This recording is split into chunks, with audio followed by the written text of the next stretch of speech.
গ্রেপ্তার, জামিন এবং আইনের শাসন প্রসঙ্গটি একটু কথা বলতে চাইবো। সরকারের কয়েকটি আলোচিত সমালোচিত সিদ্ধান্ত ইত্যাদি নিয়ে আপনার সাথে কথা বলতে চাইবো। কিন্তু শুরুটা করি, আমরা কথা বলছি স্বাধীনতা দিবসে। স্বাধীনতার মাস চলছে।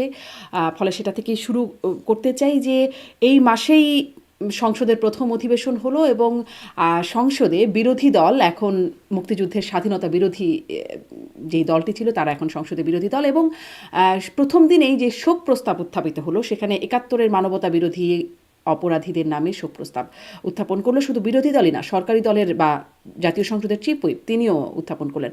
আসলে বিষয়টা কেমন নজির স্থাপন হলো? দেখুন, প্রথমে আপনাকে আমি বলতে চাই আজকে 25শে মার্চ, সেই কালো রাত্রের ভয়ালো দিন।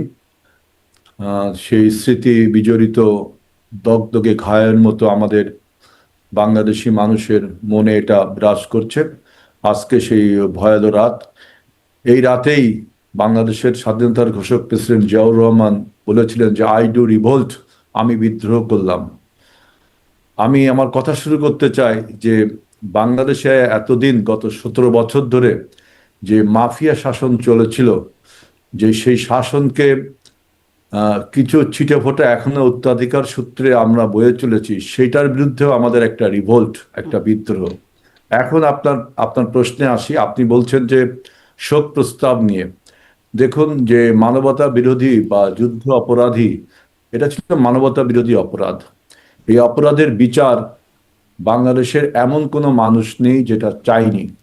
কিন্তু এই বিচারটা নিয়ে যখন আপনার রাজনীতিকীকরণ হয়েছিল, কোনো একটি রাজনৈতিক দল এটা পকেটস্থ করে তাদের মন মাফিক ইচ্ছা মতো এবং বিচার এবং আইনের সমস্ত সংস্কৃতিকে ভঙ্গ করে আহ, এই ব্যবস্থা চালু করেছিল, তখন অনেকেই প্রতিবাদ করেছিল যে বিচারটা সঠিকভাবে হোক এবং একটা জনমত গঠন করে, বিশেষ করে সমস্ত দলের অংশগ্রহণে এই ধরনের বিচার প্রক্রিয়া করলে সেটা ভালো হতো।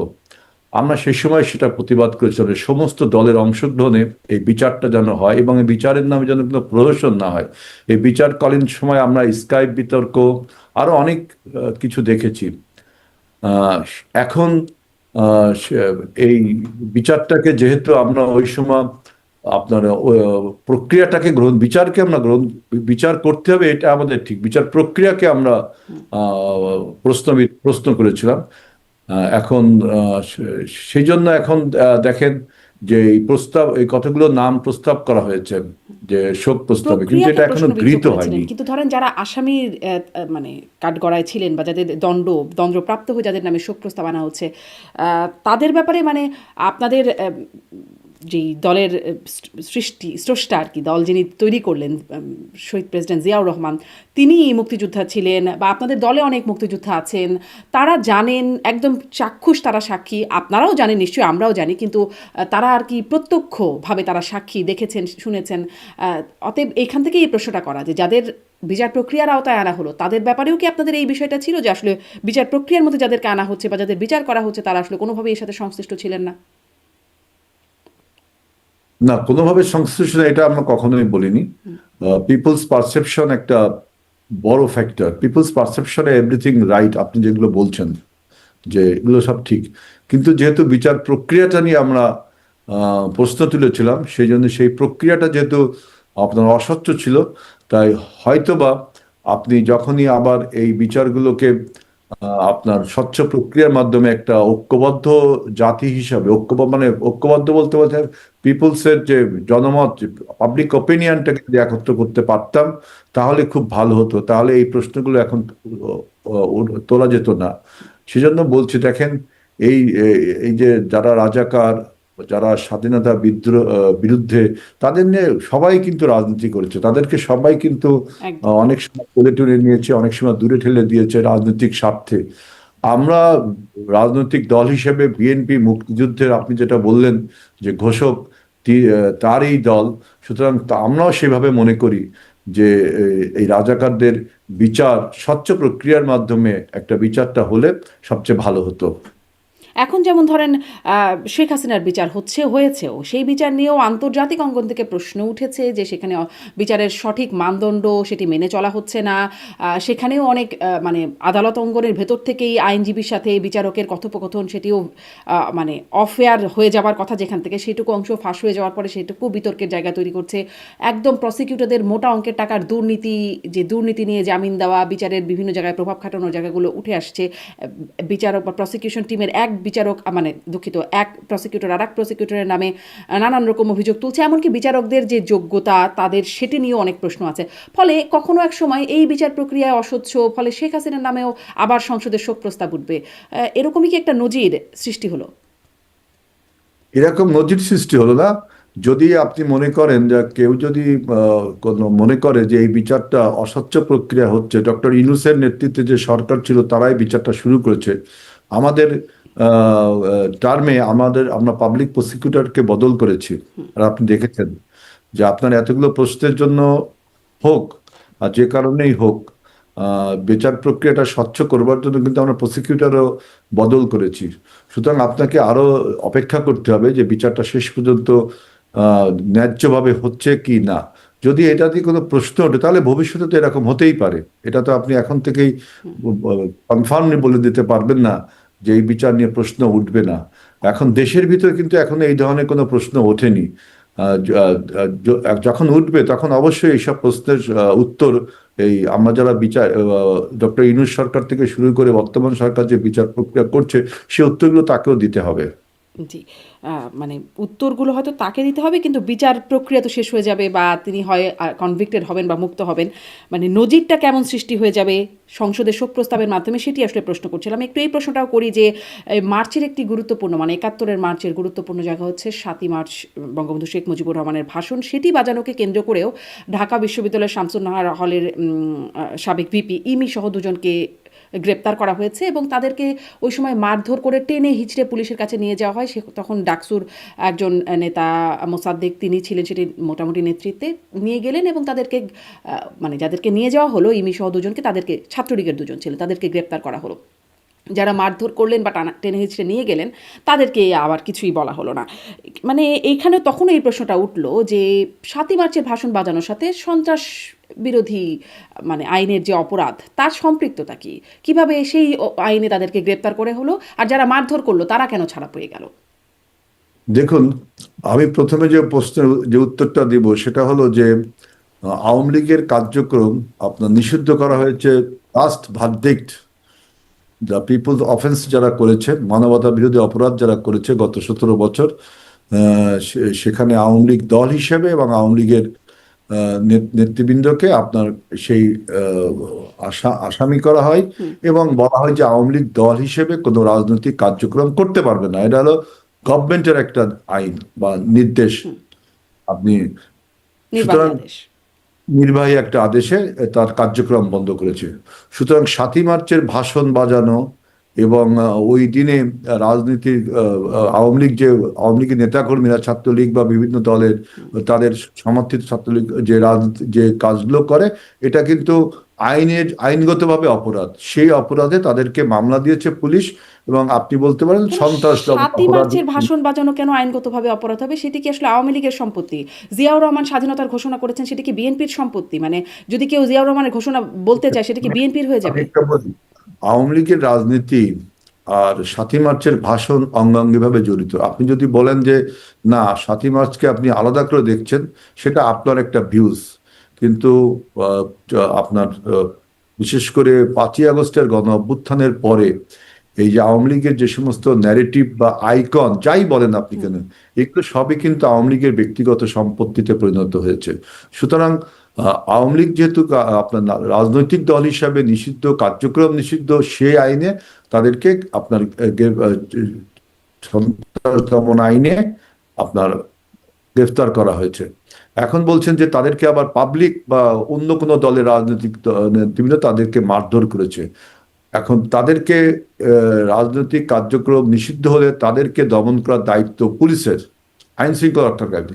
পাবলিক যখন এখানে ইন্টারফেয়ার করতো তাকেও জবাবদিহিতার আওতায় আনা উচিত।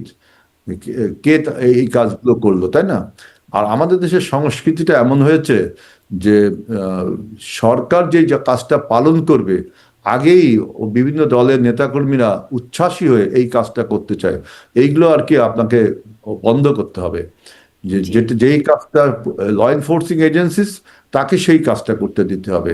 সুতরাং ৭ই মার্চের ভাষণ এবং আওয়ামী লীগের রাজনীতি, যেহেতু আমি বললাম যে অঙ্গাঙ্গিভাবে জড়িত একটা আইকনে পরিণত হয়েছে, আওয়ামী লীগের বিভিন্ন ন্যারেটিভস, আপনি এটার মধ্যে ৩২ নম্বর ধানমন্ডি আনতে পারেন, হুম। তারপরে ৭ই মার্চের ভাষণ আনতে পারেন, আরো অনেক কিছু আছে যে এখন ধরেন পদ্মা সেতু আওয়ামী লীগ এককভাবে কৃতিত্ব দাবি করে, সেটি তারা তাদের উন্নয়নের রোল মডেল হিসেবে ওইটাকে একদম ভাবে দেখায়। এখন কি পদ্মা সেতু ২ দিন পরে গিয়ে ভেঙে ফেলবে মানুষ? মানে যেহেতু না না তারা তাদের দখল করে নেওয়া একটা সম্পত্তির মতো অবস্থা, ন্যারেটিভ। এটা ওই সময় যে ন্যারেটিভটা ছিল যে পদ্মা সেতু আওয়ামী লীগ করেছে, আপনি কি বিশ্বাস করেন এটা আওয়ামী লীগ করেছে? না, এটা জনগণের টাকায় করা হয়েছে। চীনের একটা ব্যাংক হুম। লোন দিয়েছে, সেই অবশ্যই লোনটা জনগণের টাকায়।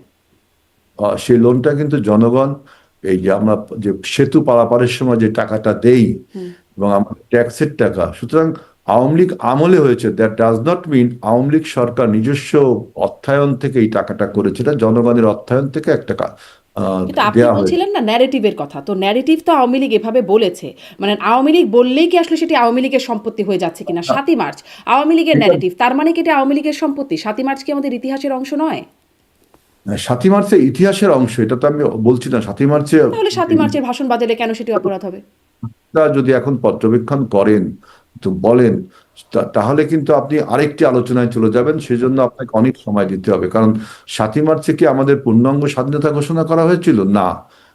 এই নিয়ে অনেক বক্তব্য আছে। যেবারের সংগ্রাম মুক্তির সংগ্রাম, দ্যাট মিন সংগ্রাম হবে। হুম। দ্যাট ডাজ নট মিন সংগ্রাম we are starting the hmm. Struggle, তা বলছে না। কিন্তু আরো অনেক কথা আছে সেখানে, যেমন আপনার বক্তব্য কিভাবে শেষ করা হয়েছিল, এইসব অনেক প্রশ্ন আছে। আমি ইতিহাসের এই সমস্ত প্রশ্ন এখন আর সামনে তুলতে চাচ্ছি না। আমি শুধু বলতে চাচ্ছি ৭ই মার্চের এই ভাষণটা নিয়ে আওয়ামী লীগ এমন অবস্থা করেছে, এটা আর জাতীয় সম্পত্তিতে থাকেনি, জাতীয় সম্পদও থাকেনি। এটা আওয়ামী লীগের একটা সম্পত্তিতে পরিণত হয়েছে। এটা যদি জাতীয় সম্পদে পরিণত হতো, করতে পারতো Awami League, that was the good. But এটা করতে পারিনি বিধায় আজকে এগুলো আওয়ামী লীগের একটা আইকন বা ন্যারেটিভ, যেভাবেই এই বলেন। জন্য সাতই সুতরাং মার্চের আওয়ামী ভাষণ লীগের বাজালে ৭ই মার্চের ভাষণ বাজালে তাকে গ্রেপ্তার করা জায়েজ, মানে যায়। জায়েজ মানে, আমি বলছি যেহেতু আওয়ামী লীগের কার্যক্রম নিষিদ্ধ, তা আপনার রাজনৈতিক কার্যক্রমের মধ্যে তো এটা পড়ছে। রাজনৈতিক কার্য, কিন্তু আপনি আমার ইমি সাথে ইমি তো অনেক ছাত্রলীগ বা আওয়ামী লীগের কেউ না, মানে সে ডাকসুর সাবেক একটা হলের ভিপি ছিল। তাকে কেন গ্রেপ্তার করা হলো মারধর করে? আচ্ছা, ছাত্রলীগ না হয় বুঝলাম নিষিদ্ধ সংগঠনের সদস্য, তাদেরকে গ্রেপ্তার করা হয়েছে, কিন্তু ইমিকে কেন গ্রেপ্তার করা হলো? এখন ইমি হয়তো বা ছাত্রলীগের ছিল, এখন তিনি হয়তো নিজে না, তিনি খোলস। ছাত্রলীগের না, তিনি ছাত্রলীগের আপনি না। দেখেন, যে ডাকসু নির্বাচনে আপনি দেখেছেন যে হুম। আহ, ছাত্রলীগের ভিতর গুপ্ত, ছাত্র শিবিরের মধ্যে গুপ্ত হয়ে থাকা ছাত্রলীগ, ছাত্রলীগের মধ্যে গুপ্ত হয়ে থাকা ছাত্র শিবির, এই ঘটনাগুলো তো আমরা সবাই জানি। এখন ইমি হোক আর ছাত্রলীগ এর হোক আর না হোক, ৭ই মার্চের ভাষণ যেহেতু আওয়ামী লীগের রাজনীতির সাথে জড়িত হয়েছে, এটা আর জাতীয় সম্পদে নেই, তাই ইমিকে গ্রেফতার বা ইমির প্রতি এই আইন জারি করা হয়েছে। এটি আইনের শাসনের বাস্তবায়ন হয়েছে বলেই আপনার মত? আমি আইনের শাসনের বাস্তবায়নের কথা বলছি না। যেহেতু সরকার একটা আইন করেছে যে আওয়ামী লীগের রাজনীতি লাস্ট ভার্ডিক্ট না আসা পর্যন্ত কার্যক্রম নিষিদ্ধ, সুতরাং সেই কার্যক্রমকে যদি কেউ চালু করতে চায়, সেটা ৭ই মার্চের ভাষণের মাধ্যমে হোক আর ৩২ নম্বর ধানমন্ডিতে ফুল দেওয়ার মাধ্যমে হোক, আওয়ামী লীগের এই সমস্ত আইকনকে যেহেতু জনগণ প্রত্যাখ্যান করেছে, এই দোষটা কিন্তু আপনি আওয়ামী লীগকেই দিবেন। আওয়ামী তা লীগ যদি দিলাম, এগুলো তা সেটি আওয়ামী লীগের দোষ, কিন্তু জনগণের মধ্য থেকে কেউ যদি মনে করে যে তারা এগুলো পালন করতে চায়, তো তারা যদি আওয়ামী লীগের কোনো দলীয় জায়গায় না থাকে বা ছাত্রলীগে না থাকে, করে, তাদেরকেও পানিশ করা হবে? এখন যদি কেউ মনে করে যে ৭১ সালে যে মুক্তিযুদ্ধ হয়েছে, এই মুক্তিযুদ্ধে জামাতে ইসলামের বা যারা আপনার রাজাকার আলবদর ছিল, তারা তো আজকে বাংলাদেশের রাজনীতি করছে না। করছে। তারা যদি কেউ মনে করে যে ৭১ সাল ভুল ছিল, অতএব ৭১ সালে আমরা একটা শোক দিব, এটা কি জনগণ মেনে নিবে? তার এই রাইট কি আছে? এই ফ্রিডম কি তার আছে? আপনি বলেন, সেই ফ্রিডম তো তার নেই, হুম। তাই না? ৭১কে তো আমরা সবাই আমাদের জাতির একটা জন্ম, birth of a new Nations বলতে পারেন। ঠিক একইভাবে ৫ই আগস্ট থেকেও কিন্তু আপনি একটা birth of a democracy, to reestablish democracy, এইভাবে যদি বিচার করেন তাহলে কিন্তু আপনি এই 24-এর গণ অভ্যুত্থানকে আপনি 71-এর সাথে আমি তুলনা করছি না, কিন্তু একটা ব্যাপক পরিবর্তন তো হয়েছে। একটা মাফিয়াতন্ত্র থেকে আমরা একটা গণতন্ত্রের দিকে যাত্রা করছি। এখন সেই মাফিয়াতন্ত্রে কেউ যদি বলে যে আমাদের এই ন্যারেটিভ গুলো আমরা বাংলাদেশে জনগণ বাঁচাতে পারে, জনগণ করতে পারে, তাহলে তো ভুল হবে। তাই তো আসলে 71-এর তো যুদ্ধে ডেমোক্রেসি বললে দুটোই করতে দেওয়া উচিত। যেমনটি স্বাধীনতা বিরোধীরা এখন সংসদে যাচ্ছে, এটা ডেমোক্রেসি, কারণ মানুষ তাদের ভোট দিয়েছে। তেমনি মানুষ যদি বলে যে আমরা ফুল দিতে চাই। আমাদের ঐতিহাসিকভাবে আমাদের এই জিনিসটা আমাদের ঐতিহাসিকভাবে কতগুলো ভুল আছে। এই ভুল থেকে আমাদের কেউ এড়াতে পারবে না। সুতরাং আপনি এই 71-এর যুদ্ধাপরাধীরা যে ডেমোক্রেসির মানে গুণে তারা যে রাজনীতি করছে শুধু তাই না, এখানে আমাদের রাজনৈতিকভাবে অনেক সিদ্ধান্ত, রং সিদ্ধান্তের ফলে বা চিন্তা ভাবনার ফলে এই এই 71-এর পরাজিত শক্তির এখনো রাজনীতিতে সার্ভাইভ করছে। এইসব আলোচনা করতে গেলে আপনাকে আরো অনেক অনেক একাডেমিক আলোচনা এবং রাজনৈতিক আলোচনা অনেক বড় হয়ে যাবে ডিবেটটা। তার মানে ছোট করে যদি এক লাইনে উত্তর দেন, 71-এ পরাজিত শক্তিরা তার মানে এখন ভ্যালিড, মানে তারা রাজনীতি করতে পারবে, সেটি রাজনৈতিক ভুল বা যাই হোক না কেন তার কারণে, কিন্তু 24-এর পরাজিত শক্তিরা পারবে না। এটা একদম দেখেন ভেরি রিসেন্ট, দগদগে মানে ঘায়ের মতো মানুষের মনে এখনো বিরাজ করছে। মানুষ এখনো অত্যাচারিত, নিপীড়িত, নিগৃহীত এবং আহত পঙ্গু মানুষ এখনো তাদের আহাজারিতে ভরপুর। সুতরাং আপনি এত সহজে এই জিনিসটাকে ভুলাতে পারবেন না, আপনাকে আরো সময় নিতে হবে আরো মানুষকে নতুন বুঝাইতে। দগদগে ঘা হওয়া পর্যন্ত, মানে আরো একটা অন্য পক্ষের মানুষের আপনাকে দগদগে ঘা হবে, তারপর ভুল। না, না, আমি সেটা বলছি না, যে আপনি যে রাজনীতি যদি ভ্যালিড হতে চান, অর্থাৎ যে শক্তি পরাজিত হয়েছে 24-এর গণ অভ্যুত্থানে, তাকে প্রমাণ করতে হবে যে তিনি এই সমস্ত জিনিসের জন্য তিনি দুঃখিত বা লজ্জিত, তখন জনগণের উপর এটা ছেড়ে দেওয়া যায়। 71-এ যেমন আপনার জামাত ইসলাম অনেকবার ক্ষমা চেয়েছে, আবার অনেকবার ক্ষমা চায়নি, আবার কন্ডিশনও দিয়েছে ক্ষমা চাওয়ার কিন্তু এগুলো কিন্তু মানুষের মনে এখনো প্রশ্ন করে যে আপনি কি আসলে ক্ষমা চেয়েছেন, তিনি কি ক্ষমা চেয়েছেন। আমরা তো এখনো বলি সবাইকে ক্ষমা চেতে হবে, জাতির উপরে যারা অন্যায় করেছেন দেশের উপর তাদের সবাইকে ক্ষমা চেতে হবে, তখন জনগণ হয়তো আপনাকে অন্যভাবে নিবে। জি, কিন্তু ক্ষমা কিন্তু আসলে আমার কেউই কেউই নিঃশর্ত ক্ষমা কাউকেই সেভাবে মানে স্পষ্ট হয় না মানুষের কাছে। ক্ষমা তো চাওয়া উচিত। মানুষের উপর অন্যায় অত্যাচার করলে, দেশের স্বাধীনতা সার্বভৌমত্বের বিরুদ্ধে গেলে যখন তিনি পরাজিত হন, তখন তার তো রিপেন্টেশন থাকতে হয়, ক্ষমা চাইতে হয়, জি। তাই না? এখন আসলে অন্যায় অত্যাচারটা বন্ধ হবে কিনা, যেহেতু আপনারা একটা প্রত্যাশার জায়গায় গিয়ে এখন সরকার গঠন করেছেন, সেই জন্য এই প্রশ্নটা, যে ধরুন আপনারা অনেক অন্যায় অত্যাচারের শিকার হয়েছেন। আপনারই একটা অনুষ্ঠান শুনছিলাম, আপনি নিজেই 200টির বা তারও অধিক হয়তো মামলার আসামি হয়েছেন, মিথ্যা মামলা বা হয়রানিমূলক মামলার শিকার হয়েছেন। এখন আপনাদের যারা বিরোধী পক্ষ, এখন কি তাদের পালা? মানে যদি বলি, তাদের অনেকেই আসলে এরকম ভুয়া মামলায়, তাদের নানান অপরাধ আছে বা থাকতেই পারে, কিন্তু হত্যা মামলা, গণহারে হত্যা মামলায়, হত্যা চেষ্টা মামলায় আছেন, বিনা বিচারে আছেন এবং জামিনও হচ্ছে না। আছেন সাংবাদিকরা যারা আওয়ামী লীগপন্থী, কেউ কেউ চাটুকার হিসেবেও আখ্যায়িত করেছেন, বা তারাও এখন অনেকে জেলখানায় আছেন, জামিন হচ্ছে না। বয়স্ক মানুষ, অসুস্থ মানুষ, তাদের জামিন হচ্ছে না। মানে এখন কি তাদের পালা? আপনাদের পালা শেষ হয়েছে এখন তাদের? আমি যেটা বলতে চাচ্ছি যে রাজনৈতিক প্রতিহিংসা, এইটা থেকে বিএনপি অন্তত নিজেকে মুক্ত দাবি করে। আপনি দেখেন যে একটা অভ্যুত্থান হয়েছে, এই অভ্যুত্থানকে যদি আপনি বিপ্লবের সাথে তুলনা করেন, তাহলে দেখবেন যে বিপ্লব বা অভ্যুত্থান পরবর্তী যে ব্যাকল্যাশ, যে বিশৃঙ্খলাগুলো হয়, আপনি বিভিন্ন রেভলিউশনে, বিশেষ করে ফ্রেঞ্চ রেভলিউশন বলেন, রাশিয়ার রেভলিউশন বলেন, সিরিয়ায় হলো, যে আপনার মিশরে হয়েছে, এইসব রেভলিউশনের উপরে যে ব্যাকল্যাশটা হয়, সেই ব্যাকল্যাশটা কিন্তু বাংলাদেশে অনেকটা আমরা নিয়ন্ত্রণ করতে পেরেছিলাম। অভ্যুত্থানের সব শক্তি এই গণহারে কিন্তু এই যে মানুষের উপর অত্যাচার, নির্যাতন, এটা কিন্তু হয়নি আপনার। এরপরে আসলে আপনি মামলার বিষয়। পরাজিতদের উপর নির্যাতন হয়েছে। যারা পরাজিত হয়েছে তাদের দলের সমর্থক নেতাকর্মীদের উপর নির্যাতন হয়েছে। আমি বলছি যতটা হওয়া আপনার ঐতিহাসিকভাবে যতটা হয়, যেমন 71 সালের মুক্তিযুদ্ধের পরে অনেক রাজাকারকে মেরে ফেলা হয়েছে, কিন্তু অনেক যতটা হওয়া উচিত তার থেকে কম হয়েছে। বাঙালি দিক দিয়ে একটা আপনার ধৈর্যের পরিচয় দেই। আমি বলছি অন্যান্য রেভুলেশন বা অভ্যুত্থানে যেটা হয়, ফিনান্স বিপ্লবে দেখেছেন যে অভ্যুত্থানকে বিরোধীদেরকে গেলোটিনে আপনার জবাই করা হয়েছে, তাই না? আরো অনেক কিছু হয়েছে, কিন্তু বাংলাদেশ সেইখান থেকে অন্তত বেরিয়ে এসেছিল। যে কোনো অভ্যুত্থানে 90-তেও দেখেছেন, 24-এও দেখলেন যে যতটা মানুষ ভাবনা করেছিল, যেমন শেখ হাসিনা বলেছিল যে 1 লক্ষ লোক মারা যাবে, আসলে কি সেটা হয়েছিল? না। কিন্তু তার মানে আমি বলছি না যে যে কিছুই হয় না, আমি বলছি মাত্রা অনেক কম ছিল, সহনীয় ছিল। এখন আপনি আসতে পারেন যে এটা একটা স্বাভাবিক ঘটনা হিসেবে ধরে নিতে পারেন, কারণ একটা বিপ্লবের পর পরাজিত শক্তির এইগুলোই হয়।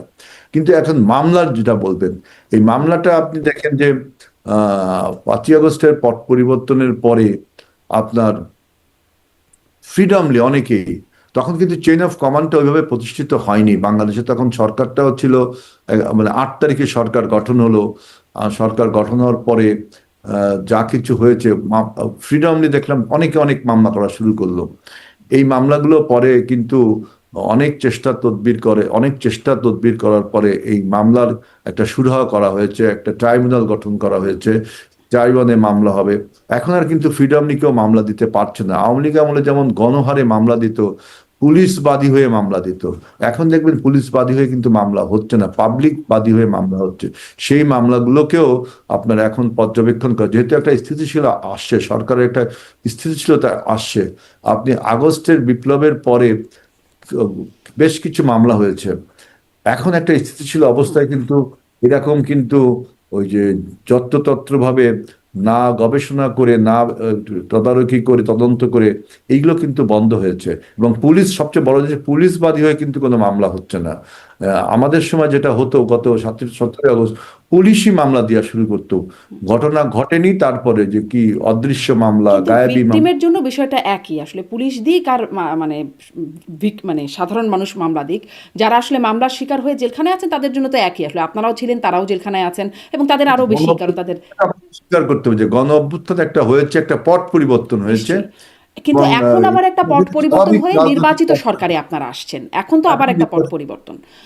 তো একটা নির্বাচিত সরকার এসছে, এবং এখন দেখেন যে আপনার ট্রাইব্যুনালে 2টো ট্রাইব্যুনাল করেছি, আগে একটা ছিল, 2টো ট্রাইব্যুনাল করেছি, এবং এইগুলো এখন স্বচ্ছ প্রক্রিয়ার মাধ্যমে বিচার হচ্ছে। এই বিচার যদি কোনো প্রশ্ন তোলে কেউ, বা যারা তুলছেন, অবশ্যই এগুলো পরবর্তীতে আপনার এগুলো নিয়ে আলাপ হবে, আলোচনা হবে, এগুলো হতেই পারে। কিন্তু এই যে আপনার পরাজিত শক্তি, এই শুধু পরাজিত শক্তি বলে হবে না। আপনাকে, এই দেশে তো জেনোসাইড হয়েছে, এই দেশে তো মানুষকে গুম করা হয়েছে, খুন করা হয়েছে। গুম খুনের পলিটিক্স তো 73 থেকে বন্ধ ছিল। 73-তে সিরাজ শিকদারের প্রথম গুমের পরে বাংলাদেশে কিন্তু অনেকদিন বন্ধ ছিল, কিন্তু আমরা আবার দেখলাম 2010 সাল থেকে আবারও গুমের সংস্কৃতি চালু হয়েছে। এটা মানুষের কখনোই মেনে নিতে পারে না, যে মানুষ ডিসঅ্যাপিয়ার হয়ে গেছে। সুতরাং তাদের বিরুদ্ধে মানুষের ক্ষোভ থাকবে, সেই ক্ষোভকে আইন শৃঙ্খলার মধ্যে রাখার দায়িত্ব সরকারের। বর্তমান নতুন যে সরকার, 1 মাসের যে সরকার, সরকার সেটি পালন করছেন। জি, নিশ্চয়ই। আপনি এবার নির্বাচনে তার একটা প্রভাব দেখেছেন যে আপনার বিএনপি প্রায় 50+% ভোট পেয়েছে, জামাত পেয়েছে 32+% ভোট, তাই না? কিন্তু আপনি ঐতিহাসিকভাবে দেখবেন যে বিএনপির ভোট ছিল 40+, জামাতের ভোট ছিল 8 থেকে 10+। এই ভোটটা কি সাধারণ মানুষের না আওয়ামী লীগের? তার মানে কি, আওয়ামী লীগ যারা সমর্থক কর্মী বা যারা নির্দোষ ইনোসেন্ট, সেই সমস্ত মানুষ তো এখনো বাংলাদেশে রয়ে গেছে, এবং তারা ভোট প্রদানও করেছে, তাই না? সুতরাং আপনি বলতে পারেন না যে টোটাল আওয়ামী লীগের নেতাকর্মী আছে বাড়ি, দেশ ছাড়া, বাড়ি ছাড়া। কিন্তু আপনি গত 17 বছরে একবার চিন্তা করেন, পুরো বিএনপির নেতৃবৃন্দ, জি, অন্যান্য আমি দলের নেতৃবৃন্দ, সেইখান থেকেই বলছিলাম যে 17 বছর আপনারা হয়েছে না, এবার কি তাদের পালা কিনা, এই জন্যই প্রশ্নটা করছিলাম। ধরেন, তাদের ধরেন এই যে আমি বলছি যে জামিন ছাড়া জেলখানায় যারা আছেন, 17 বছরের সাংবাদিক অভ্যুত্থান ডেভিড হয়নি। বার্গম্যান, ব্রিটিশ সাংবাদিক, তিনি শক্তভাবে লিখছেন। দেশে অবশ্য খুব বেশি সাংবাদিকদের মধ্যে এটি উচ্চারিত হচ্ছে না। ধরেন সাংবাদিক থেকে শুরু করে বিভিন্ন শ্রেণী পেশার, বিশেষ করে আওয়ামী লীগের সিনিয়র অনেক নেতারা আছেন যাদের হয়তো অনেক অপরাধ আছে, কিন্তু তাদেরকে হত্যা মামলায় সবাইকে গণহারে মানে জেলখানায় দেওয়া হয়েছে, কারাগারে আছেন, জামিন হচ্ছে না। অথচ মানে আপনাদের যে বিরুদ্ধে যে হয়রানিমূলক মামলাগুলো ছিল গত 17 বছর ধরে যার কথা বলছিলেন, সেটি অন্তর্বর্তী সরকারের আমলে যেমন 23,000 মামলা উঠলো, সুপারিশ করা হলো, এবং আপনাদের সময় সরকার গঠন করার পরপরই 2 দফায় 2,000-এর উপরে মামলা প্রত্যাহার হয়ে গেল। মানে এগুলো কি চলতে থাকবে, যেগুলো আসলে বিরোধী পক্ষের বিরুদ্ধে যে মামলাগুলো আছে, হয়রানিমূলক মামলাগুলো এখন আছে? আমি আপনাকে বলতে চাচ্ছি, দেখেন, আমাদের বিরুদ্ধে যে 17 বছরের মামলা, সব মামলা কিন্তু এখনো উঠে যায়নি। আমার বিরুদ্ধে এখনো মামলা আছে, আমার বিরুদ্ধে এখনো কনভিকশন আছে, সবকিছু কিন্তু নিয়মতান্ত্রিক ভাবেই আপনার করা হচ্ছে। এখন আপনি এই দুই আমলের ঘটনাকে এক করতে পারেন না। আপনার 2008 সালের নির্বাচনের পরে আওয়ামী লীগ ক্ষমতায় আসে একটা পরিবর্তনের মাধ্যমে। আপনার 8 সালের নির্বাচন নিয়ে অনেক প্রশ্ন আছে, কিন্তু আওয়ামী লীগ ক্ষমতায় আসে। কিন্তু 2026-25 সালের 5ই আগস্টের যে পরিবর্তন, এটা তো অভ্যুত্থান। আওয়ামী লীগ তো অভ্যুত্থানের মাধ্যমে আসেনি, তাই না? আমাদের এটা তো অভ্যুত্থান, এটাকে অনেকে বিপ্লবও বলে। সেজন্য বলছি, বিপ্লব পরবর্তী ঘটনা যা কিছু হওয়া পৃথিবীর ইতিহাসে আছে, তার কিছুই কিন্তু বাংলাদেশে হয়নি। সেখান থেকে বাংলাদেশ অনেক ধৈর্যের পরিচয় দিচ্ছে। এখন যদি বলেন যে আওয়ামী লীগ 17 বছর যেভাবে অন্যায়ভাবে আমরা দিয়েছি, আপনারা কি সেইভাবে দিবেন? আওয়ামী লীগ যেভাবে দিয়েছে সেটা তো কোনো অভ্যুত্থানের মাধ্যমে আসেনি। অভ্যুত্থানের পরবর্তীতে কিন্তু সিনারিওটা চেঞ্জ থাকে, প্রেক্ষাপটগুলো চেঞ্জ থাকে। তারপরেও আমরা কিন্তু আমাদের নতুন সরকার গঠন হওয়ার পরে, অর্থাৎ আপনার এই 17ই মার্চ গঠন হওয়ার পরে দেখবেন একটা স্থিতিশীল অবস্থায় আমরা এসেছি। যে এই যে গণহারে মামলা, তারপরে হয়রানি, এগুলো কিন্তু কিন্তু আবার একটা আবার আপনাদের সরকারের সময় রাজশাহী রেঞ্জের ডিআইজির কাছে সেটাও বেশ ভাইরাল হলো যে তিনি নির্দেশ দিচ্ছেন যে আওয়ামী লীগের কোনো নেতা তারা জামিন পেলে সাথে সাথে আবার শোন অ্যারেস্ট দেখানো যেন হয়, এবং তাই হচ্ছেও, বাস্তবতে তাই হচ্ছেও।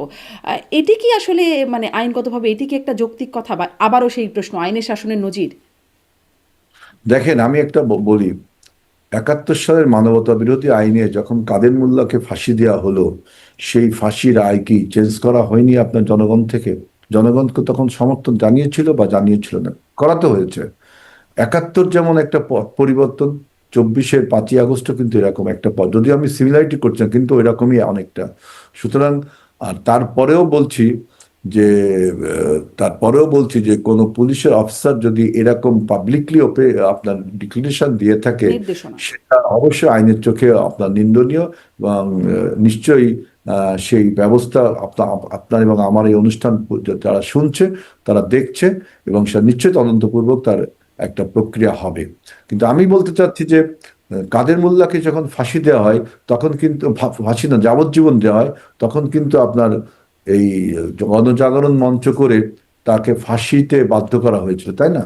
কারণ 71-এর ওই পরিবর্তন, যে নির্মম মানুষ, ওই লোমহর্ষক ঘটনাকে মানুষ মেনে নিতে পারেনি, তাই তো এটা হয়েছিল।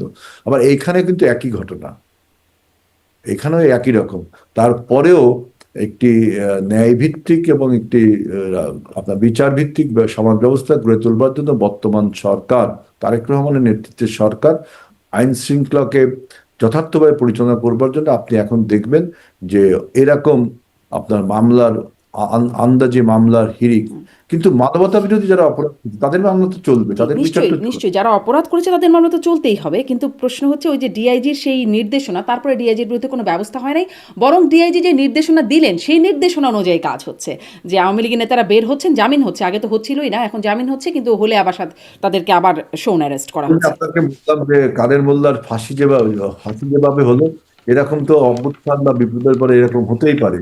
তারপরেও হতেই পারে বলে যদিও বলছি, তারপরেও সেটাকে যতটুকু আইন শৃঙ্খলা। না, কাদের মোল্লার ফাঁসির পরে তো একটা গণজাগরণ মঞ্চ করে আইন পরিবর্তন করা হলো, আইন পরিবর্তন করে সরকার পক্ষে আপিল করে তার ফাঁসির আইন তার মানে কি? করা হলো। তার মানে কি?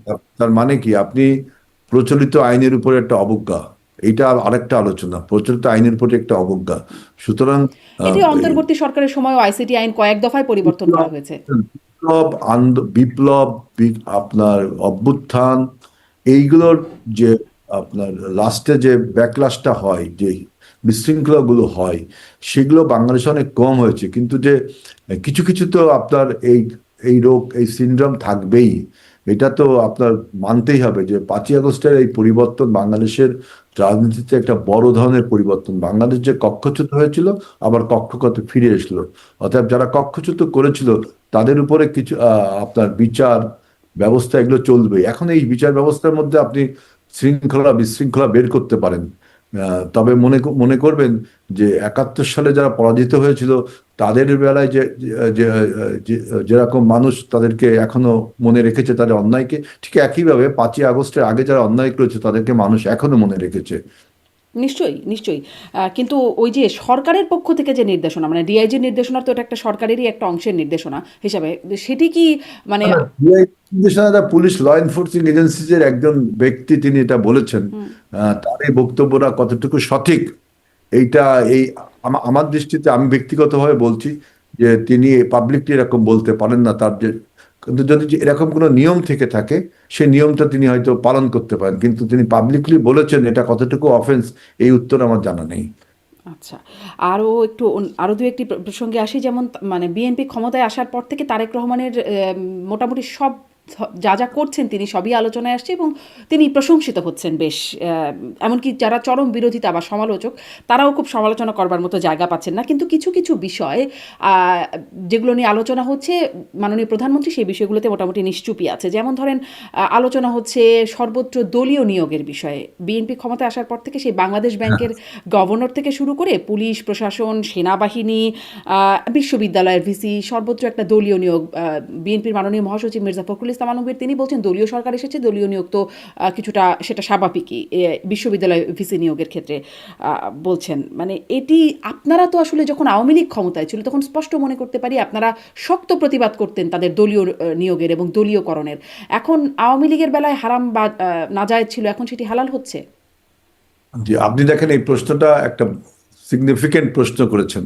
এই প্রশ্নটা উত্তর দিতে আমার খুব ভালো লাগবে যে এই যে প্রশাসকগুলো নিয়োগ হলো, এই প্রশাসকের এখানে সিটি কর্পোরেশনের মেয়র নির্বাচিত হবে, তাই না? কিন্তু আমাদের এখানে এতদিন প্রশাসক নিয়োগ ছিল। আপনি কিন্তু এখনই একটা নির্বাচন দিতে পারছেন না, কেবল একটা জাতীয় নির্বাচন হলো। আমরা বলেছি যে জুন মাসের দিকে হয়তো স্কেডিউল ঘোষণা করা হবে স্থানীয় সরকার নির্বাচনে, সেপ্টেম্বরের দিকে নির্বাচন বা তার আগে নির্বাচনটা হবে। কিন্তু যতদিন নির্বাচিত প্রতিনিধি না আসছে ততদিন তো আপনাকে জনসেবা থেকে জনসেবা করতে হবে, জনগণকে সেবা থেকে বঞ্চিত করা যাবে না। ওখান তো একজন প্রশাসক, যেহেতু মেয়র নিয়োগ দিতে পারেন না, প্রশাসক নিয়োগ দিতে পারেন আপনার আইনে যেটা আছে। সেই প্রশাসকটা আমরা নিয়োগ দিব কাকে? জামাতের কাউকে, নাকি পরাজিত শক্তি আওয়ামী লীগের কাউকে, না যিনি আমাদের লোক না, নিব নিচ্ছে দক্ষ ব্যক্তিটিকে, তাই তো? সেই দক্ষ ব্যক্তি তো আমাদের দলেও রয়েছে, কারণ কি অ্যাকাউন্টেবল হবো তো আমি। আজকে সিটি কর্পোরেশনে যে আমি যে মশার কামড়ে ঢাকাবাসী অতিষ্ঠ, সিটি কর্পোরেশনের বিভিন্ন আবর্জনা, দুর্গন্ধ বা অব্যবস্থাপনা এতদিন চলছিল, কিন্তু আমাদের সরকার যখন গঠন হলো তখন তো সমস্ত রেসপন্সিবিলিটি আমার, অ্যাকাউন্টেবল টু দ্য পিপল তো আমি। সুতরাং আমি আমার দক্ষ লোকটিকে নিয়োগ দিব।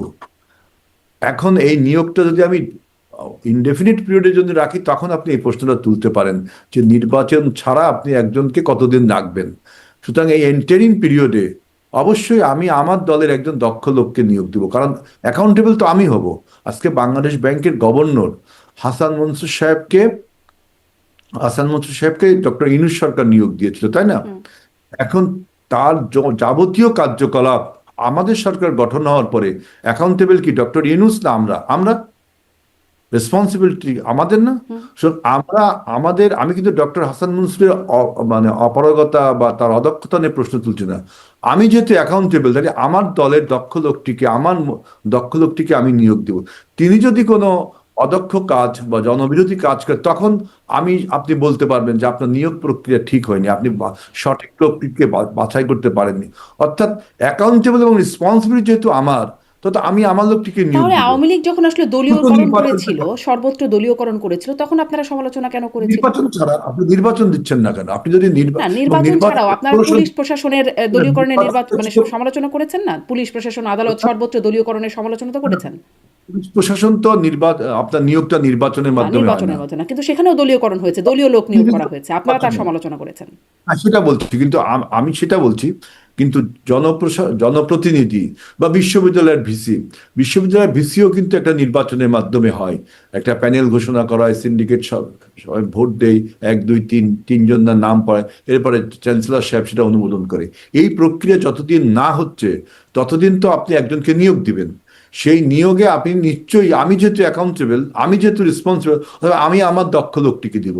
আমি যদি অদক্ষ লোকটিকে দিই, বিশ্ববিদ্যালয় বা সিটি কর্পোরেশন বা প্রশাসকগুলো যদি না কাজ করে, তখন আপনি আমার সমালোচনা করতে পারেন। অর্থাৎ তারা কেবল এখন নিউ বর্ন বেবির মতো কেবল যোগ দিয়েছে কাজে। এখন আপনি তাদের কাজের সমালোচনাটা দেখেন, তারা তাদের কাজটা কাজের করতে। সমালোচনা নিশ্চয়ই করা হচ্ছে না, করা হচ্ছে সিদ্ধান্তের সমালোচনাটা, যে আপনারা আসলে আপনি বলেন তো, সিদ্ধান্তটা কি নেওয়া হবে? যেহেতু নির্বাচনে তো প্রতিনিধি আপনার মেয়র সাহেবরা, তা আপনি কি এখন নির্বাচন দিতে গেলেও তো আপনার 2 মাস 3 মাসের একটা বিষয়, সেই ইন্টারিম পিরিয়ডে কি আপনি একজন প্রশাসক নিয়োগ দিবেন না? তা না হলে কি সিটি কর্পোরেশন কার কাছে জবাব দিতে হবে? কে পাইলটিং করবে, কে লিডিং করবে আচ্ছা, সিটি কর্পোরেশন? তাহলে কি একজন কিন্তু এরকম, যেমন ধরেন বিশ্ববিদ্যালয় ভিসি থেকে শুরু করে মানে আমি যদি বলি সেনাবাহিনী, পুলিশ, যারা আসলে দল করেন না কোনো, তাদের পক্ষে, যেমন ধরেন আওয়ামী লীগ যখন ক্ষমতায় ছিল তখন আওয়ামী লীগের লোকজন শীর্ষ পদগুলো সব পেত বা গুরুত্বপূর্ণ পদগুলোতে যেত বলে আমরা দেখতাম। ডক্টর মোহাম্মদ ইউনূস সরকার যখন আসলো তখন তাদের পছন্দের লোকদের বা জামায়াতের বিভিন্ন লোকজন নিয়োগপ্রাপ্ত হয়েছে, বিএনপিরও লোকজন নিয়োগপ্রাপ্ত হয়েছে বলে শুনেছি। এখন আপনাদের সময় আপনারা যারা আসলে কোনো দল করেন না বা কোনো দলে বিশ্বাসী না, এভাবে দলীয় রাজনীতিতে বিশ্বাসী না, তারা কি আসলে এই পদগুলো কখনো পাবেন না? আমাদের মন্ত্রী পরিষদের দিকে তাকালে আপনি দেখতে পারবেন যে দল ছাড়াও লোক কিন্তু মন্ত্রী হয়েছে না? হুম।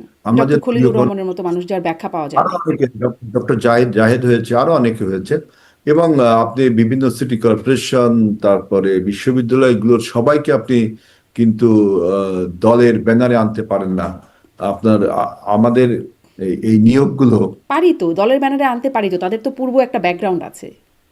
দলের একটা, এখন দেখবেন যে সেই লোকটা যোগ্য কিনা এবং নির্বাচনের মাধ্যমে আবার হচ্ছে কিনা। আপনি যদি নির্বাচন পর্যন্ত আপনাকে ওয়েট করতে হবে, যখন যে প্রক্রিয়াটা শুরু হবে, ডিসির নির্বাচন বা জেলা আপনার আপনার ওই যে সিটি কর্পোরেশন নির্বাচন, সেটা যখন শুরু হবে তখন দেখবেন নির্বাচনটা স্বচ্ছ প্রক্রিয়ায় হচ্ছে কিনা। এখন এন্টারিম পিরিয়ডে তো আমি যেহেতু অ্যাকাউন্টেবল, এই সেন্সিটিভ টাইমে আমি তো আমার দক্ষ লোকটিকে জবাব আমি দিব। কারণ আপনি, আমি একজনকে, আপনি দক্ষ, আমি জানি আপনি দক্ষ, আপনি ওইখানে নিয়োগ পাওয়ার যোগ্য, কিন্তু আপনি তো সরকারের যে কর্মসূচিগুলো আছে, আমাদের যে পলিটিক্যাল যে ম্যানিফেস্টো আমরা দিয়েছিলাম বা নির্বাচনী ম্যানিফেস্টো, এইগুলো তো আমাকে পালন করতে হবে। এইগুলোকে পালন করতে গেলে যদি আমি আমার দক্ষ লোকটিকে না বসাই, আচ্ছা, এই প্রশাসন কি করে কারণেই কাজ কি জনাব আজিজুল বারী হেলাল, এটা আমার একটা কৌতূহল থেকে প্রশ্ন, এই কারণেই কি যে দলীয় লোকজন ভালো ভালো পদ পাবে, কারণ তাদের সাথে একটা অ্যালাইন হয় বা একটা কোঅর্ডিনেশনের সুযোগ হয়, এই রকম একটা যুক্তিতে যখন দলীয় লোকজনগুলো গুরুত্বপূর্ণ পদে পায়, তখন আমার মনে পড়ে যে ওবায়দুল কাদের যখন আওয়ামী লীগ ছিল, ওবায়দুল কাদের তিনি বলতেন সব কাউয়া, হাইব্রিড, ফার্মের মুরগি সবাই এসে ঢুকছে দলে। আমি জিজ্ঞাসা করতাম যে কেন তারা আসলে ঢোকে, নিশ্চয়ই কোনো বেনিফিট পায় বলে, এমনকি বিভিন্ন দল থেকেও নাকি সেখানে গিয়ে ঢুকছিল এবং আসলে হচ্ছিলও তাই। এরকম ঘটনা বিএনপির ঘটবে না তো? সব কাউয়া হাইব্রিডগুলো বিএনপিতে এসে ঢুকবে না তো? না, এখন পর্যন্ত যদি হয়নি যোগ্য লোকটি। আপনি ডক্টর খলিলুর রহমানের কথা বলছিলেন, দেখেন খলিলুর রহমানকে কিন্তু আমরা অপসারণও চেয়েছিলাম, আপনার মনে থাকার কথা। কিন্তু এখন আমরা তাকে কি পররাষ্ট্রমন্ত্রী হিসেবে নিয়োগ দিয়েছি না? কারণ কি, বিএনপির যে আপনার ফরেন পলিসি, যে আপনার এতদিন বাংলাদেশের ফরেন পলিসি ছিল friends to all, malice two নান, এটা ছিল বাংলাদেশের ফরেন পলিসি। এখন কিন্তু আমরা সেখান থেকে সরে এসেছি। আমাদের নির্বাচনী ম্যানিফেস্টো ছিল যে বাংলাদেশ ফার্স্ট, সবার আগে বাংলাদেশ, অর্থাৎ বাংলাদেশের স্বার্থটা আগে দেখতে হবে। এখন খলিলুর রহমান সাহেবের যে ফরেন পলিসি তিনি বিশ্বাস করতেন, সেই পুরনো মান্দাত্তা আমাদের ফরেন পলিসি, আমরা তখন সেটা তার সাথে একমত হইনি। আমাদের যে এখন যে ফরেন পলিসি, নিশ্চয়ই তিনি আমাদের এই ফরেন পলিসির সাথে একমত হয়েছেন, সেজন্য আমরা তাকে দিয়েছি, তাই না? তা অর্থাৎ ডক্টর জাহেদ তিনি কি আমাদের দল করতেন? আমরা যে সমস্ত রাজনৈতিক কর্মসূচি আমরা মনে করি, সেই সমস্ত পলিসির সাথে তার মতামতের এক হয়েছে। অর্থাৎ আপনি সবাইকে দলীয়ভাবে নিয়োগ দেওয়া হচ্ছে, এটা এক দলের মধ্যে যখন আপনার না, যেমন দলের ডাক্তার জাহেদের একটা একটা মানে সেটির একটা যৌক্তিকতা থাকতে পারে যে তিনি আপনাদের বিভিন্ন কর্মসূচির পক্ষে কথা বলেছেন, যুক্তি গুলো স্থাপন করতে পেরেছেন, মানে এটিকে যৌক্তিকভাবে প্রেজেন্ট করতে পেরেছেন, এটি একটা। আবার আমাদের বিভিন্ন প্রোগ্রামে, আমাদের বিভিন্ন পলিসির বাইরেও তিনি কথা বলেছেন, তাই না? সবসময় যে আমাদের কথা তিনি লেটার টু লেটার বলবেন তা না। বক্তব্যটা হলো আমরা যে পলিসিতে দেশটাকে ডেভেলপমেন্ট করতে চাই, আমাদের আমাদের সেখানে 31 আসলে দফা। ডক্টর খলিলুরের সাথে অ্যালাইনমেন্টটা হলো কখন? কখন হলো আসলে? কারণ আপনারা তো জি, ওই যে আমি বললাম যে আমাদের যে ফরেন পলিসি, এই ফরেন পলিসির সাথে খলিলুর রহমানের যে ফরেন পলিসি ছিল, ডক্টর ইউনূসের যে ফরেন পলিসি ছিল, তার ব্যক্তিগত, তিনি একজন এই পররাষ্ট্র নীতিতে তিনি খুব দক্ষ লোক, তিনি তিনি যে ফরেন পলিসিতে বিশ্বাস করতেন সেটা আমরা মানতাম না। আমাদের সাথে যখন ঐক্যবদ্ধ হলো, আমাদের কখন হলো? এই আমাদের জিনিসটা হলো কখন ওই আমাদের ঐক্যবদ্ধ ফরেন হওয়াটা? পলিসি মানলেন। এখানে ঠিক দিনক্ষণ তো আপনাকে বলা যাবে না, যে বলতে হবে যে আমার সেটা কি সেই থিওরি। লন্ডন বৈঠক থেকে হলো? না না না, সেটা আপনি বললে ভুল হবে, কারণ আমার যে থিওরি, আমি যে থিওরিতে দেশটা চালাতে চাই, আপনি হয়তো সেই থিওরিতে দেশটা চালাতে চান, আপনিও দেশের উন্নতি চান, আমিও চাই, কিন্তু আপনার থিওরি একরকম, আমার থিওরি একরকম। আমি যেহেতু নির্বাচনের মাধ্যমে ক্ষমতায় এসছি, সুতরাং আমি আমার থিওরিটা অ্যাপ্লাই করব। এই থিওরিটা যখন আপনি আত্মস্থ করবেন এবং আপনি সমর্থন জানাবেন, তখন আপনাকে আমার টিমে আমি কাজে লাগাবোই, এটাই স্বাভাবিক। জি, নিশ্চয়ই, নিশ্চয়ই। কিন্তু সেই আত্মস্থ করা বা সমর্থন জানানোর ঘটনাটা নির্বাচনের আগে ঘটলে তো সেটি একটা বায়াসড বিষয় হয়ে যায়। সেটির অভিযোগ করছে এখন জামায়াতে ইসলামী, মানে বিরোধী দল যারা আছেন তারা এটি নিয়ে অভিযোগ করছেন যে এই আসলে তো এমনটি হবার কথা না যে না, অভিযোগ তো থাকবেই, হ্যাঁ, অভিযোগ থাকবেই। অভিযোগের খণ্ডন তো আমি করলামই, যে আমরা তো নির্বাচনের আগে তার পদত্যাগ দাবি করেছিলাম না। হুম, আমি বললাম যে কোন সত্ত্বে, যে আমাদের ফরেন পলিসির সাথে তার ফরেন ভিউজ জি, এক ছিল না। যখন তিনি আমাদের সমর্থন জানালেন যে হ্যাঁ, আপনার ফরেন পলিসি ঠিক আছে, আপনার ভিউজ এভাবে এভাবে পালন করা যায়, তখন আমরা তাকে কাজে লাগালাম। জি। এটা একটা পূর্ণ প্রশ্ন যে কখন থেকে আসলে সমর্থন বা এই ঐক্যবদ্ধ হওয়ার ঘটনাটি কখন থেকে? কারণ ঠিক তিনি ফ্ল্যাগওয়ালা গাড়িতে এসে আবার ফ্ল্যাগওয়ালা গাড়িতেই ফিরলেন আর কি। মাঝখানে তো কোনো সময়ের ব্রেক দেখা গেল না। ফলে এই প্রশ্নটা মানুষ করছে যে কখন থেকে সেই ঐক্যবদ্ধ হওয়ার ঘটনাটি ঘটলো? প্রশ্ন থাকবেই, উত্তর তো এটাই হবে যে আমার নীতির সাথে আপনার নীতির যখন মতের মিল হবে, তাই না? পৃথিবীতে আপনার এই যে আপনি দেখেন যে যারা স্বাধীনতা বিরোধী, তারা কি বাংলাদেশে এখন রাজনীতি করছে না? করছে বিরোধী দলে। করছে না। হুম, তাহলে আমি তো বললাম যে আ- আপনার কাল, সময়, প্রেক্ষাপট অনেক কিছু বদলে দেয়। নিশ্চয়ই। কিন্তু অনেক আমার কিছু আসলে আমাদের বক্তব্য মাথার যে উপর দিয়ে যায় আমাদের, তো। না না না, আমাদের বক্তব্য হলো যে বিএনপি আপনার যতবার দেখবেন আপনি ক্ষমতায় এসেছে, জনবান্ধব কিছু কাজ করেছে।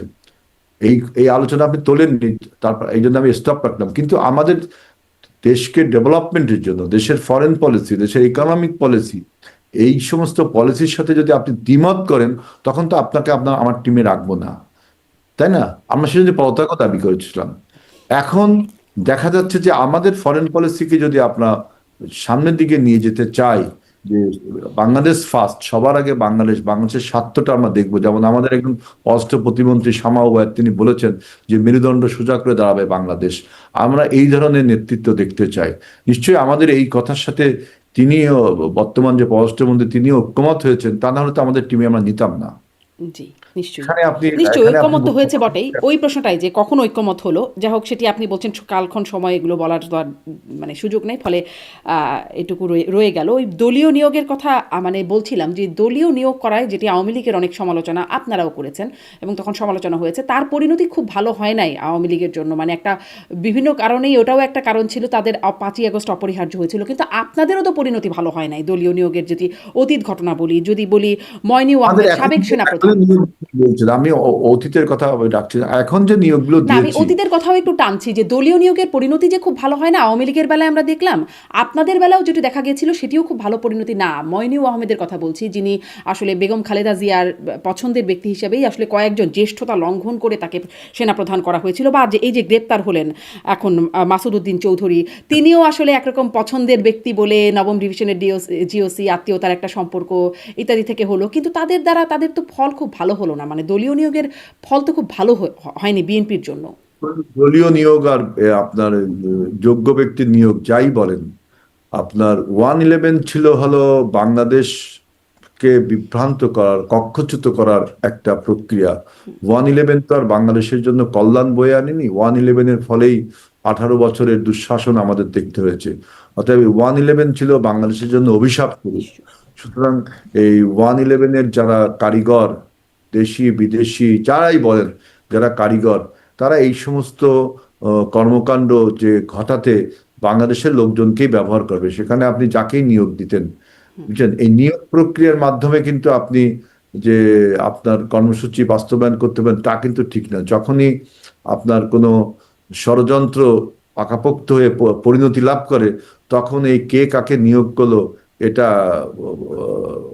আপনার প্রশ্ন হয়ে দাঁড়ায় না। তার মানে না আসলে বল- দলীয় নিয়োগ বা পছন্দের ব্যক্তি নিয়োগ করে যে খুব কাজে হয় তা তো না। আবার দক্ষ লোককে নিয়োগ করে যে খুব কাজের হয় তাও কিন্তু ঠিক না। শাহাবুদ্দিন অন্তত ওই সমালোচনাটা হয় না যে দলীয় নিয়োগ হয়েছে, দক্ষ ব্যক্তির মানে জ্যেষ্ঠতা অনুযায়ী বা নিয়ম অনুযায়ী গেছে। নিয়োগগুলোকে বলছি যে এন্টারিম পিরিয়ডের জন্য, যতদিন না নির্বাচনটা হচ্ছে। আপনি যদি নির্বাচনটা অনেকদিন পিছিয়ে দেওয়া হয়, তখন আপনি বলতে পারেন যে আপনি দলীয় নিয়োগ দিয়ে দেশ চালাচ্ছেন। ধরেন কিন্তু পুলিশ প্রশাসন সেনাবাহিনী সবখানেই রদবদল হয়েছে, আপনাদের পছন্দের লোকজন এতে গেছে। তো রদবদল হবেই। আপনি বলেন যে একটা নতুন সরকার আসলে সে তো প্রশাসনকে ঢেলে সাজাবে, এটাই স্বাভাবিক। সেই ঢেলে সাজাতে যে আপনি বলছেন তার দলের লোকজনকে নিচ্ছে, তার দলের লোকজনকে নিচ্ছে না। তার কর্মসূচিগুলো বাস্তবায়ন করতে, সরকারের কর্মসূচিগুলো বাস্তবায়ন করতে প্রশাসনে যাকে যোগ্য মনে করা হচ্ছে তাকে নিচ্ছে। যখন ফেল করবে আমার এই কর্মসূচি বাস্তবায়ন বা প্রশাসন, তখন আপনি বলবেন যে আপনাদের এই নিয়োগ প্রক্রিয়া ভালো ছিল না। নিশ্চয়ই, এখন একটা নিশ্চয়ই। নিউ সরকার, সে তার নতুন প্রশাসন চালাতে গেলে অবশ্যই সে এখানে শাফলিং করবেই, এটাই স্বাভাবিক। আমি তো আমেরিকায়, আপনি নিশ্চয়ই আমেরিকায় থাকেন, আমেরিকায় দেখেছেন যে একটা সরকার চলে গেলে টোটাল অ্যাডমিনিস্ট্রেশন চেঞ্জে নতুন একটা অ্যাডমিনিস্ট্রেশন আসে। কারণ সরকার তার কর্মসূচিগুলো বাস্তবায়ন করার জন্য তার পছন্দের যোগ্য লোকটিকেই নিয়োগ দেয়। কিন্তু কিন্তু যখন আমাদের দেশে তা নিয়োগপ্রাপ্ত হয় না। হন তখন তারা ইনস্টিটিউশন হয়ে যান, তখন আর তারা দলীয় স্বার্থ বাস্তবায়ন করেন না। হ্যাঁ, কিন্তু আমাদের হ্যাঁ, দেশে ব্যাপারটা একটু ভিন্ন হয়ে যায়। এখন যদি হয়, আমরা 1 মাসের সরকার, আপনি এখনো বলতে পারছেন না একদমই। সেনাবাহিনী প্রধান নিশ্চয়ই, বা নিশ্চয়ই। প্রধান। আপনি ১ মাসের সময় এখানে জাজ করার সময় হয় নাই। নিশ্চয়ই এই বিষয়ে একদম একমত। কিন্তু ওইটাই বলছিলাম যে যোগ্য লোকজন কেন একটা নিয়মতান্ত্রিকভাবে নির্বাচিত হন না? ধরেন আপনাদের সময় সেই তত্ত্বাবধায়ক সরকারের প্রধান করবার জন্য কেএম হাসানকে বয়স বাড়িয়ে জ্যেষ্ঠতা লঙ্ঘন করে তাকে দেয়া হলো, বা মইনুল আহমেদকে জ্যেষ্ঠতা লঙ্ঘন করে সেনাপ্রধান বানানো হলো। আপনারা কি মনে করেন যে এটা আপনাদের একটা মানে অবস্থানগত ওই জায়গা থেকে সরে আসার প্রয়োজন আছে? এটা কি মনে করেন? নাকি ওটাই ঠিক অবস্থান বলে মনে করেন? দেখেন, আপনি প্রথমে বলেছেন কে এম হাসানের কথা, তাই না? 2 বছর আপনার তার ওই যে বয়স বাড়িয়ে দিয়ে আপনার একজন প্রধান বিচারপতি তত্ত্বাবধায়ক সরকারের প্রধান হবে, এটার থেকেই তো প্রবলেমটা শুরু হয়, তাই না? হুম, এখান থেকে তো প্রবলেমটা একদম। শুরু হয়। এবং এটাকে আওয়ামী লীগ লুফে নেই, সেটাকে আপনার শেষ পর্যন্ত 1-11-এ পরিণত হয়, তাই না? আর মইনুল আহমেদের কথা যেটা বলছেন যে জ্যেষ্ঠতা লঙ্ঘন করা হয়েছে কিনা, ইতিহাসটা আমার আসলে জানা নেই। আমি তখন ছাত্রনেতা ছিলাম। আমি আমি তো এখন দেখছিলাম আর কি, বেশ কয়েকটা গণমাধ্যম, বিবিসি সহ বেশ কয়েকটা গণমাধ্যম খুলে দেখছিলাম যে জ্যেষ্ঠতা লঙ্ঘন করেই আসলে নেওয়া হয়েছে। এমনকি দেখেন, সেনাবাহিনীর কর্মকর্তাদের সাথে কথা বলছিলাম। সেনাবাহিনীর হুম, কারণ আছে যেটা আমাদের সিভিল নিয়মের সাথে মানানসই না। যেমন ওদের একটা ব্যাচের উপরে একটা পর্যায়ে দেখলাম, একটা র্যাঙ্কের পরে যদি তিনি একটা প্রমোশন না পান, তাহলে অবসরে চলে যান, তাই না? খুব সময় ব্রিগেডিয়ার বা জেনারেল এখান থেকে হবে। হুম। ব্রিগেডিয়ারের পরে উনি যদি মেজর জেনারেল, এখন তো ব্রিগেডিয়ার জেনারেল হয়েছে, না হতে পারেন পরপর 2 বার, তখন তিনি অবসরে চলে যান। ওদের প্রমোশনটা হয় আপনার সে যে প্রমোশনটা পেলো কিনা, তারপরে তার চাকরির উপর নির্ভর করে। সেনাবাহিনীর নিয়মটা আসলে সিভিল নিয়ম থেকে অনেক ব্যতিক্রম।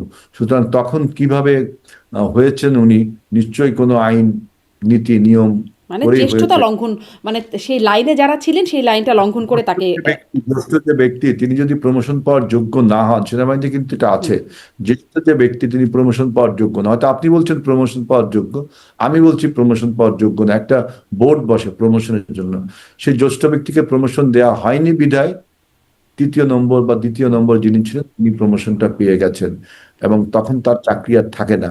এটা সেনাবাহিনীর নিয়ম, আমি যতদূর জানি সিভিল ল মতো না এটা। এটা কি একটু বলবেন? মানে মানে আপনাদের কি মনে হয় ১/১১ নিয়ে এত আলোচনা, ১/১১-তে বিশেষ করে বর্তমান প্রধানমন্ত্রী তারেক রহমান এবং তার ভাইয়ের উপর যে নির্যাতনটা হলো, মানে আপনাদেরই তো সেই সময় এই লোকগুলো তো মোটামুটি পছন্দের লোক ছিল। বা যদি বলি এই যে যাকে এখন গ্রেপ্তার করা হলো মাসুদ উদ্দিন চৌধুরী, তিনি সম্পর্কে মামা হন তারেক রহমানের।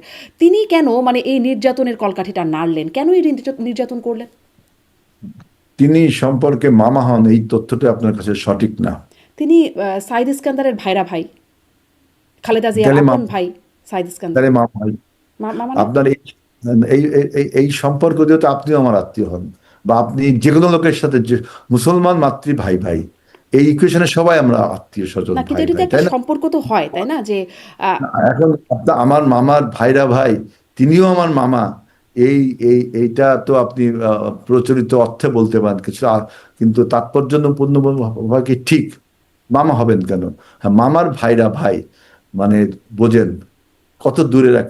এখন এইগুলোকে আপনি এইভাবে আপনি ইকুয়েশন করলে সবাই সবার আত্মীয় স্বজন হয়ে যাবে। ওই যে বললাম ইখওয়ানে মুসলিম, হুম হুম ব্রাদার মিল্লাত, আমরা সবাই মুসলমান না, সবাই ভাই ভাই, হুম, কিন্তু এটা আমাদের মামা বংশধর, ভাগ্নে। বংশধর। এই এই এই তত্ত্ব দিয়ে আপনি আপনি ডিরেক্ট মামা, কাউকে মামা ডাকা এক জিনিস না। আমার আমার জেনুইন মা আর কাউকে মা ডাকলাম, এটা একটা এক জিনিস না, এটা এক জিনিস না। মা তো মাই, মামা তো মামাই, চাচা তো চাচাই।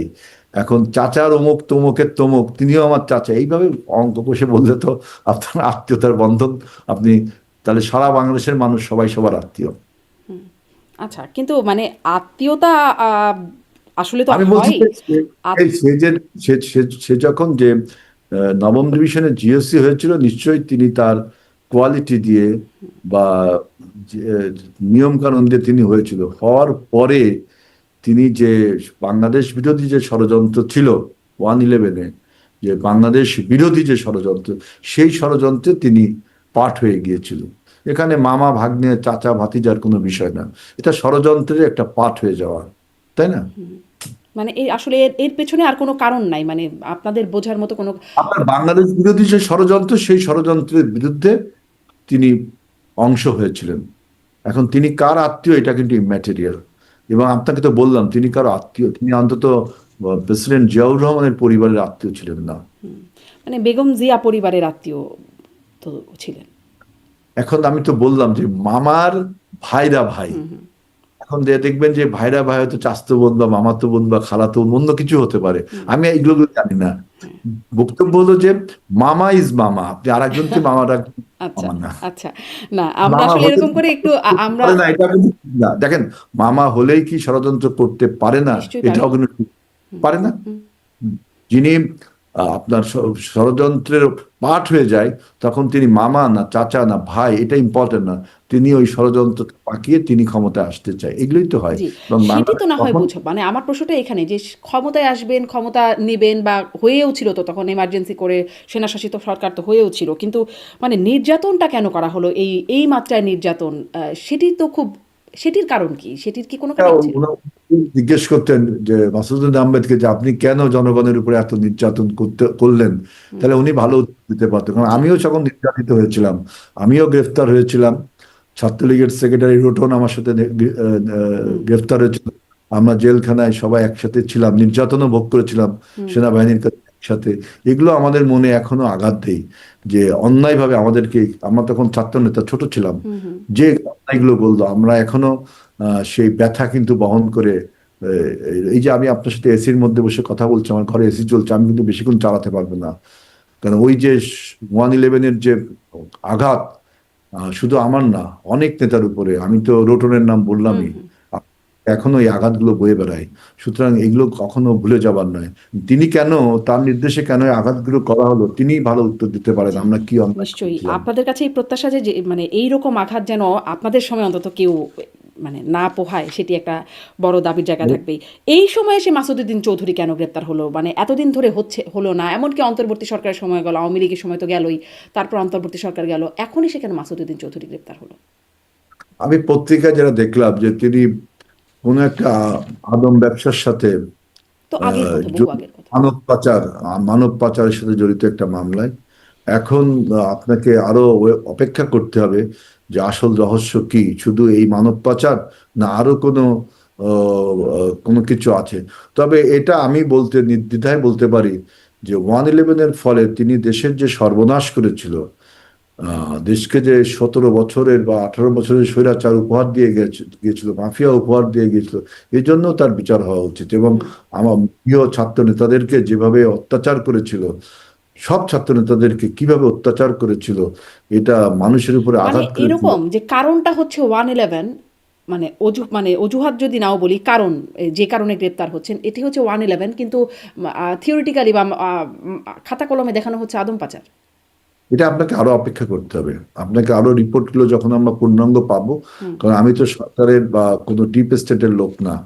আমি আপনার মতোই একজন আমজনতায় ধরতে পারেন, যদিও আমি এমপি, কিন্তু আমি পত্রিকায় দেখেছি যে মানব পাচারের সাথে জড়িত ছিল এবং কিছু বিশৃঙ্খলার সাথে মানে ইকোনমিক করাপশনের সাথে জড়িত ছিল। এখন আপনাকে আরো অপেক্ষা করতে হবে যে আসলে আরো কি কি বিষয়, তখন একটা পূর্ণাঙ্গ চিত্র আপনাকে দেওয়া যেতে পারে। জি। শেষ প্রশ্নে আসি একটু, যে জ্বালানির বিষয়টা সেটি এখন খুব একটা হাইপ তুলছে বাংলাদেশে। কারণ সরকারের পক্ষ থেকে বলা হচ্ছে, জ্বালানি মন্ত্রী বলছেন যে যথেষ্ট তেল মজুদ আছে, জ্বালানি মজুদ আছে। সড়ক পরিবহন মন্ত্রী বলছেন কোথায় তেল নাই আমাকে জানান, আমি তেল দেবো, আমি এরকম কথা ভাইরাল হচ্ছে। কিন্তু আবার পাম্প থেকে জানানো হচ্ছে তেল নেই বা মানুষ তেল পাচ্ছেন না। এই অনাস্থার জায়গাটা কিভাবে দূর হবে, বা এটা আসলে কতদিন চলবে এরকম? দেখেন, আমি এখানে বলতে চাই, বাংলাদেশে কিন্তু কথা মানার রাজনীতি এটা একটা বহুল প্রচলিত শব্দ। অনেকে অনেক কথা বলে। আবার বাংলাদেশের মানুষ যে হুজুকে হুজ্জতে বাঙালি, একটা কথা আছে, ওই যে বিচারপতি হাবিবুর রহমানের একটা বই আছে, হেকমতে চীন হুজ্জতে বাঙালি। মানে চীনারা হেকমত জ্ঞান দিয়ে কাজ করে, আর বাঙালি হলো হুজ্জত। আপনি দেখেন, যখন ইরান যুদ্ধ, আমেরিকা এবং ইসরায়েল যুদ্ধ বেঁধে গেল, প্রথমে 1 মাসের যুদ্ধ জুন মাসে একটা হলো, এরপরে এখন আবার যুদ্ধ হলো আজকে প্রায় 1 মাস, তাই না? হুম। এই যুদ্ধ শুরুর অজুহাত দিয়ে কিন্তু আপনি যে কোনো সরকারকে দেখবেন, এই বিএনপি সরকার, এই বর্তমান তারেক রহমানের নেতৃত্বে সরকার ব্যতীত অন্য যে কোনো সরকারকে দেখবেন, যুদ্ধের অজুহাত দিয়ে সাথে সাথে দাম বাড়িয়ে দিয়েছে। ইউক্রেন যুদ্ধের সময় আমরা দেখেছি, হুম। ইউক্রেন যুদ্ধের প্রভাব বাংলাদেশে পড়তে না পড়তেই জিনিসপত্রের দাম বেড়ে গেল এবং বলা হলো যে ইউক্রেন যুদ্ধের প্রভাব। হুম। কিন্তু আপনি দেখেন যে আমরা এই ইরান যুদ্ধের ফলে তেলের দাম কিন্তু বৃদ্ধি করা হলো না, কারণ পূর্ব নির্ধারিত মূল্যে তেল কেনা ছিল এবং সেই তেল আমাদের মজুদ ছিল, প্রায় 1 মাসের মতো তেল মজুদ রাখার সক্ষমতা আমাদের সরকারের রয়েছে, মানে যে কোনো সরকারের রয়েছে আমাদের এই দেশে। যে 3টা ডিপো আছে, পদ্মা, মেঘনা, যমুনা, এই ডিপোতে এই তেলগুলো মজুদ করা। অনেকে বলে 45 দিন, অনেকে বলে 1 মাস, আমার মনে হয় 1 মাসের বেশি মজুদ করা যায় না। সেই তেলটা আমাদের রয়েছে। এখন যেহেতু একটা হুজুগ তুলেছে যে তেলের স্কারসিটি হবে, তেলের ক্রাইসিস হবে, তেলের দাম বাড়বে, এতে মানুষ আপনার হুমড়ি খেয়ে পড়লো আপনার এই বিভিন্ন তেল ডিপো আবার পাম্পগুলোতে, তাই না? তখন আমরা এখানে রেশনিং ব্যবস্থা করলাম একটা, এবং একটা পার্সিমনি, একটা মিতব্যয়িতার একটা চেষ্টা করা হলো।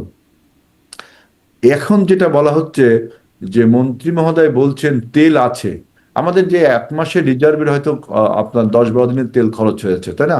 আরো তো তেল রয়েছে। এখন সেই তেলগুলো ডিপোর থেকে পাম্পে যাবে।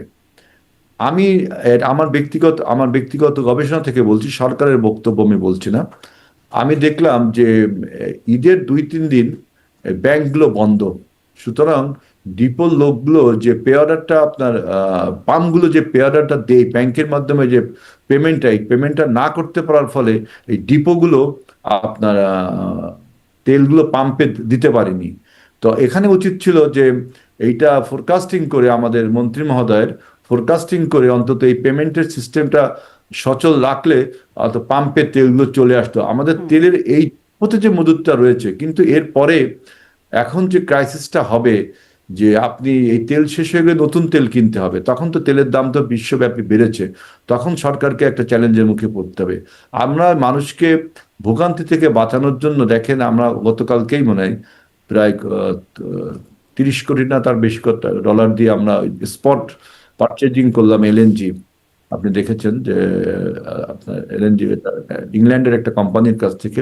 কিন্তু আপনি এইভাবে স্পট পারচেজিং করে বা 1 মাসে বেশি তেল মজুত করতে পারেন না, আর মজুত করতে পারলেও তেলের দাম তো এখন বাড়বে। হুম। সুতরাং সরকারকে এখন উচিত হবে যেটা, সেটা হলো যে আমাদের নতুন জ্বালানির সন্ধান করতে হবে। এই ক্রাইসিসটা অনেকদিন চলবে আমার ধারণা। হুম। আমি, আমার ভুল হতে পারে, অল্প দিনে শেষ হলে তো আমরা বাঁচলাম, শুধু আমরা না, পৃথিবীর অনেক মানুষই বেঁচে গেল, কারণ ওয়াশিংটন, তেল আবিব আর আপনার এই যে তেহরানের যুদ্ধের প্রতিধ্বনি বাংলাদেশ কেন সব দেশের উপরেই পড়ছে। নিশ্চয়ই। সুতরাং আমাদেরকে এখন নিশ্চয়ই বিকল্প জ্বালানির দিকে যেতে হবে, রিনিউয়েবল এনার্জি, হুম। ওয়েস্টের থেকে এনার্জি হয়, আপনার সূর্যালোক থেকে এনার্জি, এইটিকে জানাতে হবে।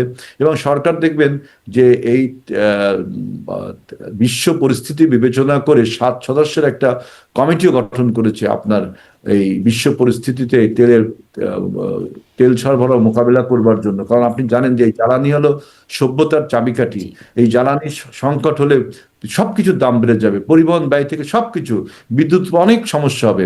এই চ্যালেঞ্জটা সরকারকে খুব স্মার্টলি ফেস করতে হবে। এই জন্য আমি দেখেছি যে সরকার যে একটা কমিটি করেছে এই বিশ্ব পরিস্থিতি মোকাবেলাটা করা যায় কিভাবে।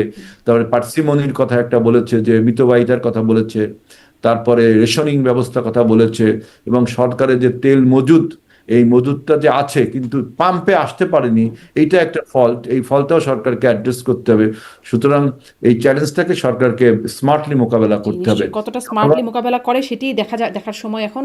কারণ মন্ত্রীদের কথা ইতোমধ্যেই জনগণের মধ্যে, অন্ততপক্ষে গণমাধ্যমে যাদের কথাগুলো শুনতে পাচ্ছি, তাদের অনাস্থার জায়গায়, যে সরকার তো বলছে তেল আছে, পাচ্ছি না কেন, এই প্রশ্নের উত্তর আর বিপদে আছে এইটা, মন্ত্রী মহোদয় যদি বলতেন। আমি তো বললাম বাংলাদেশের কথামালার রাজনীতির একটা ধরন আছে। এই কথামালা রাজনীতি, আর পত্রিকাগুলো নিউজও তাই করেছে, স্বাভাবিকভাবে নিউজ করবে। কিন্তু যদি বলতে ডিপোতে তেল আছে, তাও কতদিনের তেল আছে? 20 থেকে 25 দিন, এর বেশি তেল থাকার, 1 মাসের তেল মজুদ থাকে সেখানে, যুদ্ধ তো 1 মাস হয়েই গেল। আর এই সুতরাং এখন আর কতটুকু ডিপোতে তেল মজুদ আছে সেটা পাম্পে পর্যন্ত আনার যে প্রক্রিয়া, সেটাকে আরো সহজীকরণ করতে হবে। জি, অনেক ধন্যবাদ জনাব আজিজুল বারী হেলাল। কথামালার রাজনীতি থেকে আসলে সত্য বা মানে তথ্য নির্ভর কথাবার্তা যদি জানতে পারতাম, আস্থার জায়গা যদি তৈরি করা যেত। আমাদের যে নতুন মন্ত্রিসভা গঠন হয়েছে, তারা কিন্তু আপনার পরিশ্রমী, 24x7 আমাদের প্রধানমন্ত্রী সহ মন্ত্রিপরিষদ কাজ করে যাচ্ছে। কাজের ভুল হবে, নিশ্চয়ই। এবং আমি এই জন্য বলছি যে বিএনপি একটা পেন্সিল মানসিকতার মন, তার পিছনে ইরেজার আছে, ভুল হলে শুদ্ধে নেই। বিএনপি কলম মানসিকতার মন না, যে একরোখা হয়ে কোনো সিদ্ধান্ত নেবে। সুতরাং